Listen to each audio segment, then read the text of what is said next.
ये एक ऐसी प्यास है जो सदियों से छिपी है, एक ऐसी भूख जो वस्त्रों के बदलने से नहीं बदलती, जो आभूषणों की चमक में नहीं छिपती। अमूमन लोग समझते हैं कि स्त्री की सबसे बड़ी आकांक्षा धन है, सुरक्षा है या फिर कोई शारीरिक वासना है, लेकिन यह केवल सतह है, जैसे गहरे सागर के ऊपर उठती हुई लहरें। असली सत्य तो सागर के अंतस्तल में छिपा है, और यह भूख 24 घंटे सक्रिय नहीं रहती। इसके जागने का एक खास वक्त है, एक ठहराव का क्षण है, जब संसार की सारी हलचल थम जाती है, जब ढूंढ के सारे मुखौटे उतर जाते हैं। ठीक उसी घड़ी में यह प्राणों की मांग बनकर खड़ी होती है। तुमने कभी सोचा है कि एक स्त्री जो सब कुछ पाकर भी भीतर से खाली खाली सी दिखाई देती है, वह असल में क्या ढूंढ रही है? वह कौन सी भूख है जो उसे बेचैन करती है?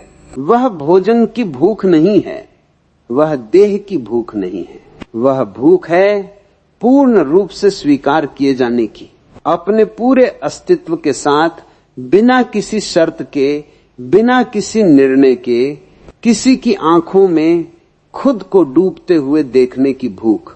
और यह भूख सबसे तीव्र तब होती है जब रात का सन्नाटा गहराता है, जब दिन भर की भाग दौड़, समाज की बनाई हुई जिम्मेदारियां और मर्यादाओं के पहरे ढीले पड़ जाते हैं, जब वह खुद के साथ अकेली होती है, तब उसे एहसास होता है कि इस पूरे ब्रह्मांड में कोई एक ऐसा हृदय हो जहां वह जैसी है वैसी ही प्रकट हो सके, जहां उसे सुंदर दिखने का नाटक न करना पड़े, जहां उसे मजबूत होने का ढोंग न करना पड़े।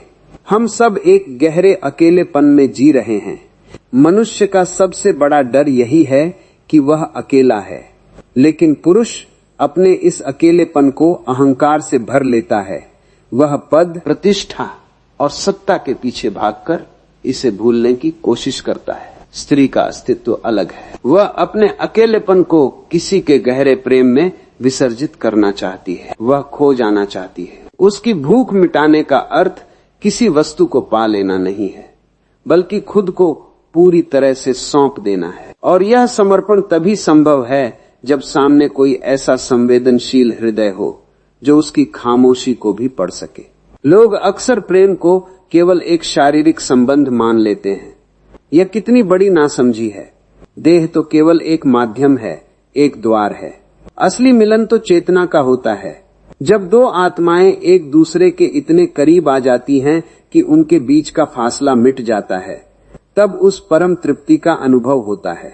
स्त्री की सबसे गहरी मांग यही है कि उसे कोई उसकी पूरी समग्रता में समझे, उसके क्रोध को, उसके रोने को, उसकी हंसी को और उसके मौन को भी एक उत्सव की तरह स्वीकार किया जाए। जब रात अपनी चरम सीमा पर होती है, जब चांद आकाश में अकेला चमक रहा होता है, तब हर स्त्री के भीतर का वह मौन जागता है। वह खिड़की के पास खड़ी होकर अनंत आकाश को देखती है तो वह वास्तव में किसी देह को नहीं पुकार रही होती, वह पुकार रही होती है उस परम तत्व को, उस गहरे जुड़ाव को जो उसे इस संसार के अकेलेपन से मुक्त कर दे। वह चाहती है कि कोई उसकी आंखों में देखे और बिना एक भी शब्द कहे उसके भीतर के सारे तूफानों को भांप ले।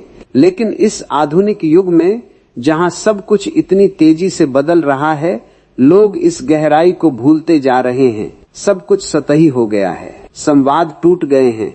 लोग साथ रहते हैं, एक ही छत के नीचे सोते हैं, लेकिन उनके बीच मीलों की दूरी होती है। पुरुष अपनी ही दुनिया में खोया है, अपने ही विचारों के जाल में उलझा है। वह देख ही नहीं पाता कि उसके ठीक पास बैठी हुई ऊर्जा किस कदर प्यासी है। वह समझता है कि सुविधाएं दे देने से, मकान बना देने से या गहने ला देने से कर्तव्य पूरा हो गया, पर यह तो वैसा ही है जैसे किसी भूखे को सोने की थाली परोस दी जाए जिसमें भोजन ही न हो। थाली कितनी भी कीमती हो, वह पेट नहीं भर सकती। स्त्री को आत्मिक भोजन चाहिए, उसे तुम्हारी उपस्थिति चाहिए। केवल शारीरिक रूप से वहां होना उपस्थिति नहीं है। जब तुम किसी के साथ हो तो क्या तुम पूरी तरह वहां हो? क्या तुम्हारा ध्यान, तुम्हारी ऊर्जा, तुम्हारे प्राण उस क्षण में मौजूद हैं? अगर नहीं तो तुम वहां होकर भी अनुपस्थित हो। और यही अनुपस्थिति स्त्री के भीतर उस भूख को एक मरुस्थल की तरह बढ़ा देती है। वह तड़पती है उस एक क्षण के लिए जहां समय ठहर जाए, जहां कोई अपेक्षा न हो, जहां कोई मांग न हो।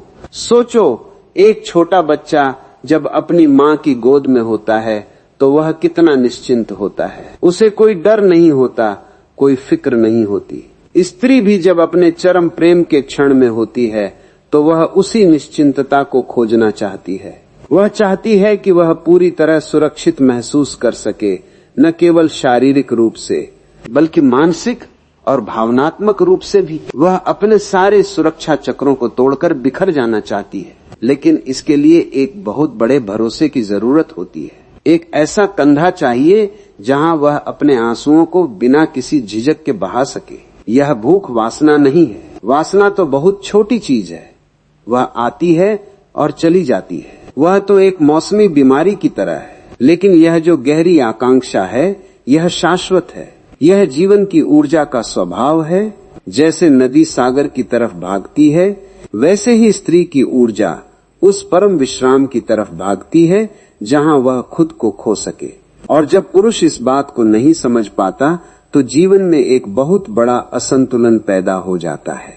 घर केवल पत्थरों का ढांचा बनकर रह जाते हैं, उनमें कोई जीवंतता नहीं बचती। असली रूपांतरण तब होता है जब तुम सामने वाले को एक वस्तु की तरह देखना बंद कर देते हो, जब तुम उसे एक जीवित धड़कती हुई चेतना के रूप में स्वीकार करते हो, उसकी गरिमा को, उसकी स्वतंत्रता को और उसकी आत्मा को सम्मान देते हो। जब ऐसा प्रेम घटित होता है तब वह भूख मिटती है। तब उस सन्नाटे में, उस रात के अंधेरे में एक दिव्य संगीत का जन्म होता है। वह संगीत जो शब्दों से परे है, जो केवल अनुभव किया जा सकता है। इसलिए इस सत्य को समझो, सतह पर मत रुको, गहराई में उतरो। जीवन के इस सबसे सुंदर और रहस्यमयी पहलू को केवल अपनी बुद्धि से मत नापो, इसे अपने हृदय से महसूस करो। क्योंकि जब तक तुम इस मौन पुकार को नहीं सुनोगे तब तक तुम जीवन के सबसे बड़े रहस्य से अनजान रह जाओगे। यह भूख केवल स्त्री की नहीं है, यह उस परमात्मा की पुकार है जो हर जीव के भीतर छिपी है, जो बस एक सही क्षण, एक सही पात्र के मिलते ही पूरी तीव्रता से जाग उठती है।